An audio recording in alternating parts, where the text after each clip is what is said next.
The fourth question is from Sohag Ahmed.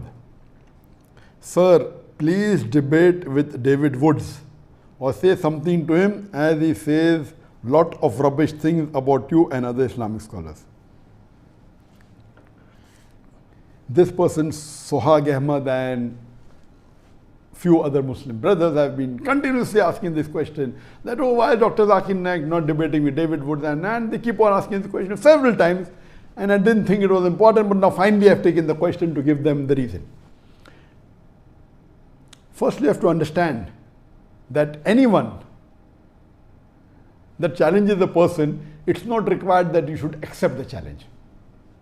As far as you realize, there are many non-Muslims who are becoming famous just by trying to criticize a popular person. Generally, it's a general rule, whether Muslim or non-Muslim, if he criticizes a popular personality or a celebrity, that person becomes famous. This is a common thing, it's nothing new. So because of that, David Woods is one of the Christians who has spoken against me and spoken against some of the other Muslim scholars, and he tries to challenge them. Why I have not accepted such challenges?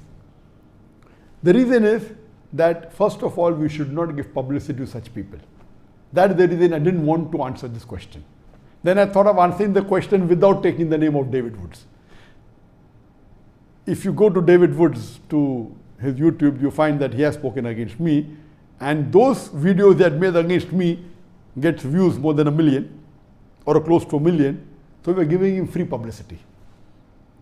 There was a time when I was involved in the Dawah in my initial stages in the early 90s, and the internet was new. In the mid-90s, the internet was new, and when I went to America in the mid-90s, one of the first sites that was against Muslims was Answering Islam, and the person who used to run this site was Joshin Katz. And that time we were new in the field of Dawah, and when anyone wrote against Islam, I used to go out of the way and reply to them. Anyone wrote against me, I used to reply to them. And then I realized the moment we reply to them, we have another 10 counter questions. So what we realized, that my positive work is being stopped. If really that question is a logical question, or a question that deserves a reply, should be replied. But these frivolous arguments, at that time when I was new, I told Joshin Katz that, okay, do you want to debate with me? You're writing against Islam. He said, do you think I'm a fool to debate with Dr. Zakir Naik? That was his reply. So if you see in the initial stages of my Dawah in the late 90s, in the early 2000s, I had many debates. And then I realized that debating is not the best, it should be done when required. But better is to talk about, give lectures on similarities between Islam and Christianity, similarities between Islam and Hinduism. But when required, yes. And one of the best debaters in the world, was Sheikh Ahmad Didat. But then we realized that there were people who started challenging me. And one such person was from USA again. I'll tell you his name. Sam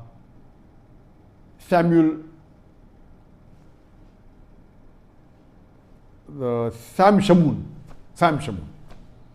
And when I went to Chicago, I met him. He said, oh, I want to debate with you. I said, send your guru. And then I had a debate with his guru, Dr. William Campbell. And when I accepted this debate, I was called by the students of USA that Dr. William Campbell wrote a book, Quran and Bible in the Light of Science. And he took out about 30 scientific errors in the Quran. And for 8 years, no Muslim replied. So this book was doing a great damage for the Dawah of the Muslims. And no one replied, so I took up the challenge. I read the book and I went and I debated with it. And alhamdulillah, in Chicago, there were two groups among the Muslims. One group was against the debate.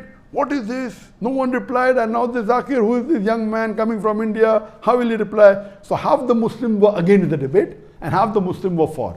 Alhamdulillah, the debate took place in Chicago and Allah's help was there.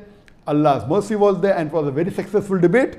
So much so that after that, alhamdulillah, William Campbell, who got a doctorate in writing a book against Islam, mashallah, it lost its popularity. Later on, then I made a policy that after my video started becoming popular, then I had a rule.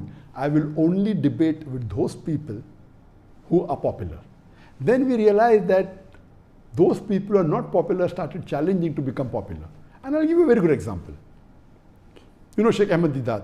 He debated with Jimmy Swaggart. And Jimmy Swaggart that time was one of the most popular televangelists. He was multiple times more popular than Sheikh Ahmed Deedat. Many people told him, don't go, he will chew you and spit you. But Alhamdulillah, Sheikh Ahmed Deedat had the help of Allah and he gave a knockout to William Campbell. We have another example, he debated with Anis Furosh. Anis Furosh wasn't known at all. But when Anis Furosh debated with Sheikh Ahmed Deedat, Alhamdulillah, won him lock, stock and barrel, but Anis Furosh became popular. So what we realize that when you debate with someone who's popular, an unpopular person debates with a popular person, the unpopular person becomes famous overnight. So why should we make the unpopular Christian missionaries as popular? So then I had a policy that anyone who wants to debate with me should minimum have at least 2% of the audience that I have in my largest gathering. And earlier I said that anyone who can gather 10,000 people individually for a lecture, I will debate him. After that, there was a middle person who requested me to debate with Shri Ravi Shankar. And you know, Shri Ravi Shankar is one of the most famous Hindu preachers in the world. One of the most. It comes in number 1, 2 and 3. And he has a large following. He has addressed audience of 20,000, 50,000, alhamdulillah. I accepted the challenge and we had a debate in year 2006 in January in his hometown Bangalore. And Allah's help was that it was a very successful debate. The topic was concept of God in Hinduism and Islam in the light of sacred scriptures. Since 2006, there are many people who challenge me for a debate. And when anyone challenges me, I say that I don't waste my time.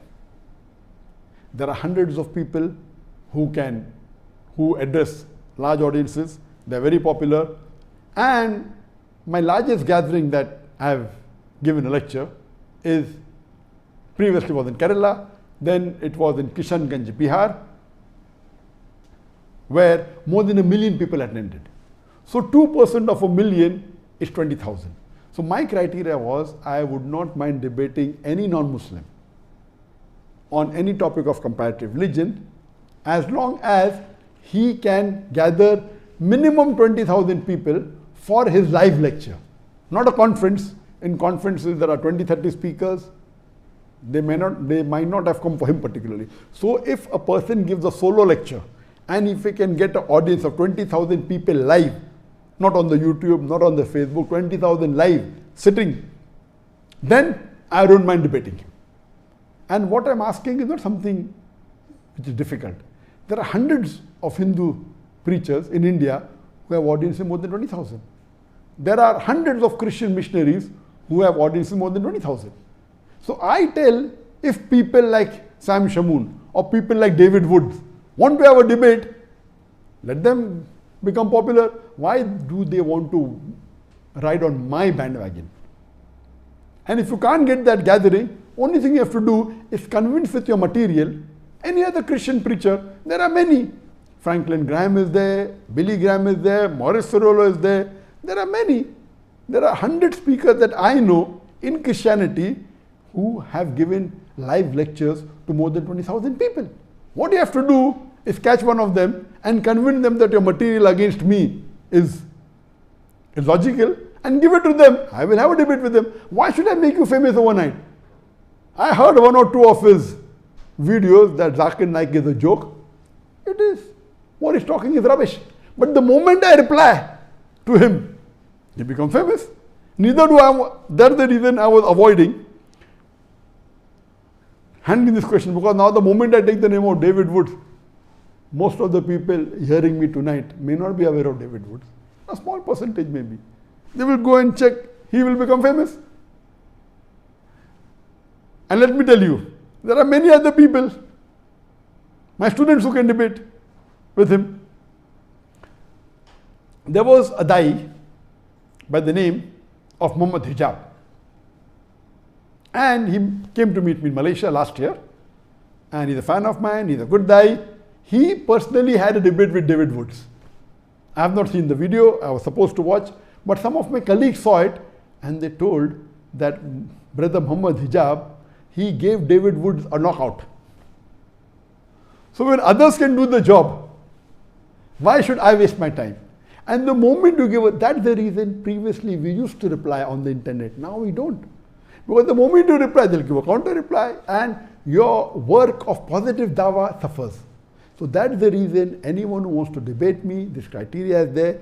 Give it to a celebrity, give it to a famous personality. He will not be a fool to debate with me. Today, if someone gives $1 million to Shri Ravi Shankar, he will never agree to have a debate with me again. He knows that. Even if you give $2 million to him, he will not. Because he's a celebrity. He will lose his following. And he already lost many people in that debate who were his followers, who called him God. They accepted Islam.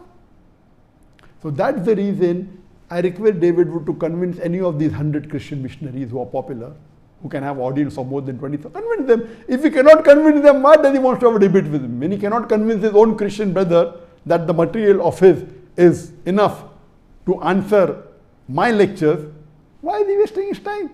These people are only riding on the popularity of other people. Otherwise, he is unknown. And I request the Muslim brothers, please don't waste your time. Please don't waste your time. The person who asked me this question should have, in fact, known that Muhammad Hijab, Brother Muhammad Hijab, he had a debate with him and I already answered him. So why should you make David Wood popular?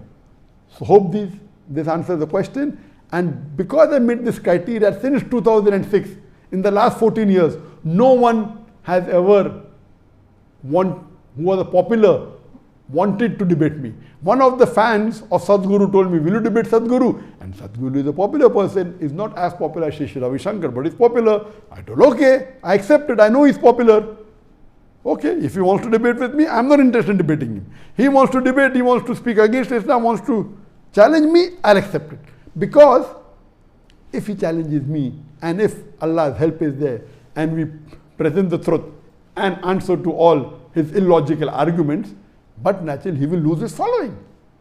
So if people like Sadhguru or someone who's popular want to challenge on any topic of Islam and comparative religion, which I deal with, I am most welcome to accept the challenge. Hope that answers the question.